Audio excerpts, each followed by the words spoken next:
Well, Sandeep, looking at you and me on the stage, they might be wondering where all the women are on this campaign, and why isn't the stage filled up with lots of women? So we're going to invite some very, very beautiful women onto stage, and of course we start off with your brand evangelist. That's what you're calling, Kalki Koechlin. Can we have Kalki on stage, please? Please give her a big hand.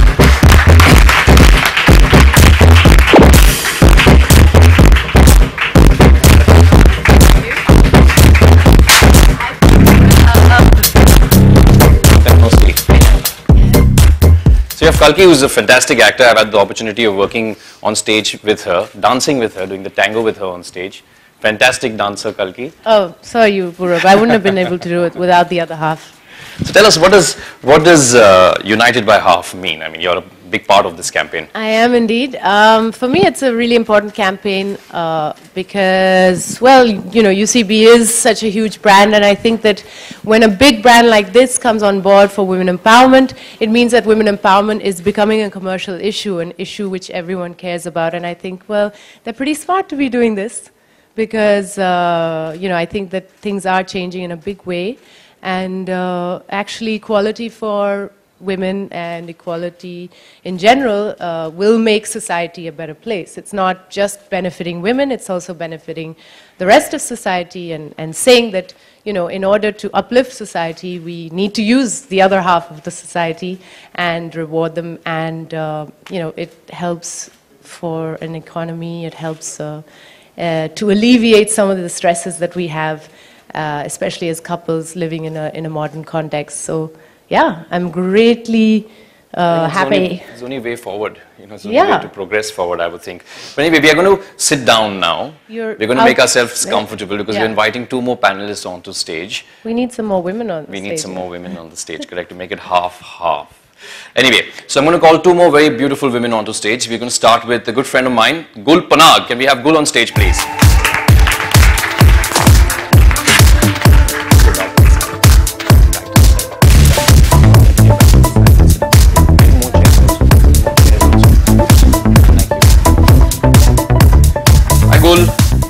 We're going to quickly talk to you, but before talking to you, we're going to get somebody else also onto stage. Meghna Bhatt, who's the Chief Strategy Officer of Scoop Whoop. Can we have you on stage too, please, Meghna?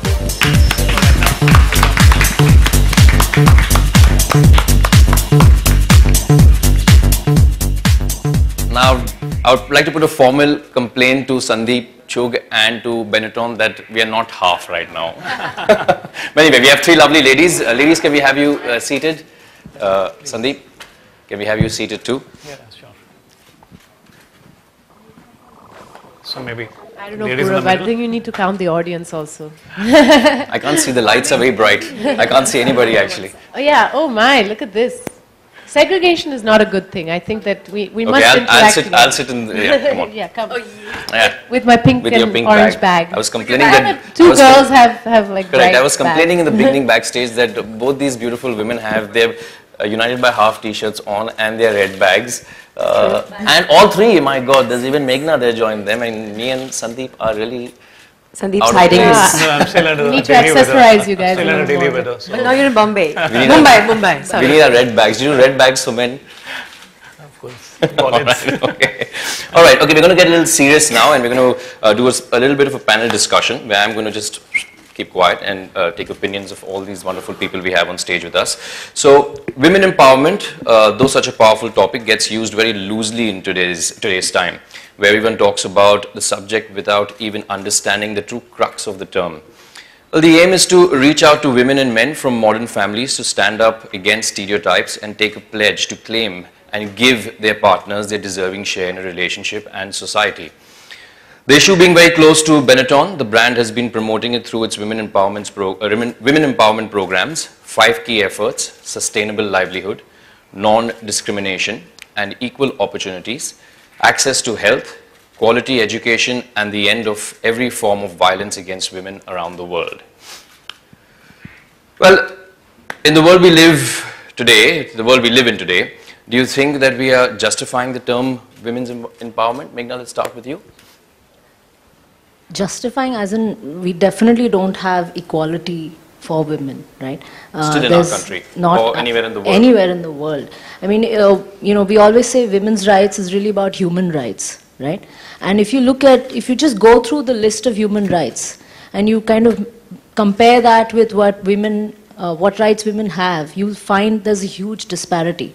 A simple example, it's not confined to rural areas or certain areas of the world. It's across all spectrum, all strata of society. A simple example, women in India after marriage, I know of so many women who have to take permission from their in-laws to go and visit their own parents after marriage, which is a basic violation, violation of a fundamental right to freedom of movement, which is a basic human right, right? So the disparities are huge, and there's a lot of work that all of us have to do, men and women together, to kind of create that equal society that we all aim for. So Gul, what do you, more questions are coming to my mind from what you said, but I'll stay back. Gul, what do you feel about this? I don't think it's possible to disagree with anything that Meghna said, because we do live in a society that's very, very unequal. And I think two additional factors in the Indian society actually make it a further, perhaps deadlier cocktail than anywhere else. And one is that patriarchy in the Indian society is all pervasive. It's perpetuated largely by the female half of the population as well, which is what makes it even more dangerous, because the best way of ensuring something goes on forever is if you get the victims themselves to propagate it. So we're extremely patriarchal, and in fact preference for male children is still at an all-time high in I would say more than 80% of India. A lot of us sitting here may not agree with that thought, but that's not the reality of India. The second thing is, I don't think we've actually had a women's rights movement, or, in Meghna's words, a uniform human rights movement, or a civil rights movement for that matter.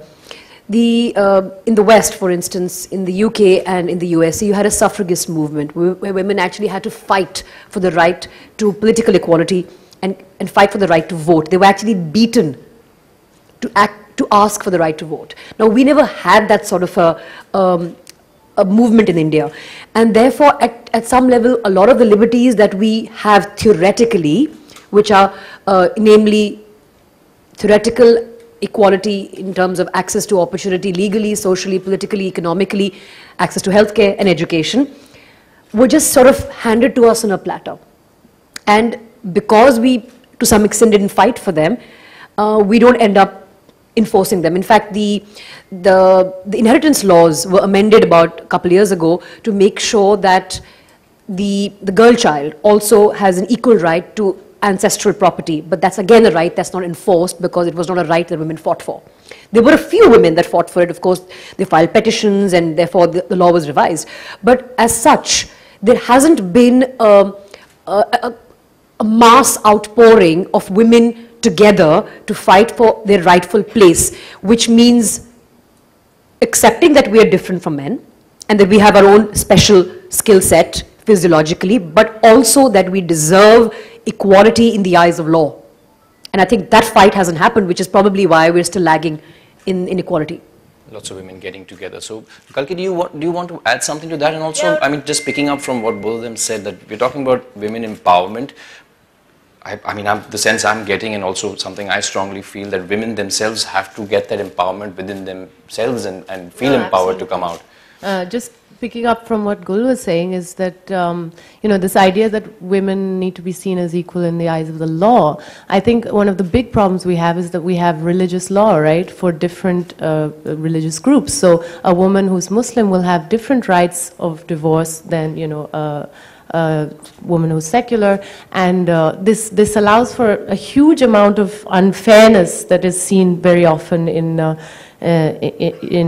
society. You have your neighbor who's not getting the same rights as you are, even though you're both women. So I think the idea of a uniform civil code is very, very important, and will take things a lot further. And yeah, what were you just saying now? I'm talking about a woman feeling empowered enough to go out there and say that I deserve an equal space, Sorry. I think the psyche right now of women is still under a lot of fear, the kind of violence that we see towards women keeps us afraid. And so for example, if you are having a fight at 3 in the morning, you're not going to step out of your house.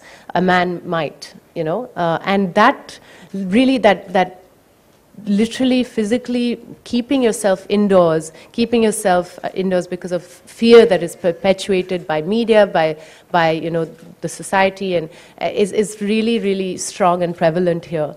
And I think it's really important that we consciously, as women, step out of our way to break those barriers. So there's something called Why Loiter, which is run by a friend of mine. It's like women taking public spaces, going out at 10 o'clock at night to a park in a group and hanging out. You know, we see men hanging out, smoking a cigarette outside, but we never see a bunch of women doing that. So reclaiming public spaces, making an effort. I'm not saying go out and put yourself in danger 3 in the morning, walk on your own or whatever, but find ways to find that confidence again. You know, come together as women, do things as groups of women, you know, build up the sisterhood, all that stuff. I love Why Loiter. Kalki introduced it to me a few years ago, and it's a really fantastic concept. Moving on to you, Sandeep, tell us about what do you feel? I mean, I know Benetton has this whole campaign going on, but personally, I mean, with your upbringing and your just seeing women in India. Personally, you know, I will, yeah, hello. Yeah, so I will actually take on from what Kalki said when she was addressing you. You know, for a country's growth, we always talk about, you know, the country has to grow, this is the GDP and all. The most important thing is if the women is empowered, you know, you'll see a significant contribution coming towards country growth on an automatic basis. My personal experience, I've been very lucky and privileged that the family in which I've been born and brought up was always, I could see the women being empowered. And right from my grandmother who had to move along with my dad and other kids at a time of partition during the partition time from Pakistan to India now. So I could see a family evolution which was much better where the women were empowered as compared to my, you know, relatives and, you know, society around, where I could see a big gap where the women were not empowered. So I've been right from my childhood, my sister, my wife, my mother, I've seen because they were empowered during the journey of life.